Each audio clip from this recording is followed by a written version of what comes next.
This, my friends, is Neoscora domesticarum, also known as the red-femmered ore breather.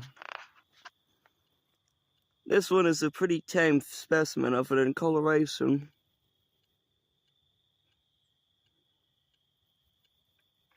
But it still is quite a beautiful critter. They grow from around through a fourth of an inch to around 3/4 of an inch large.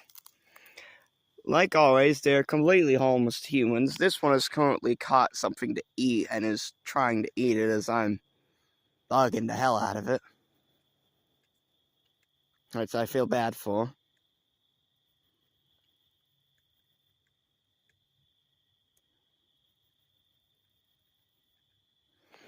Other than that, it's a beautiful specimen of spider.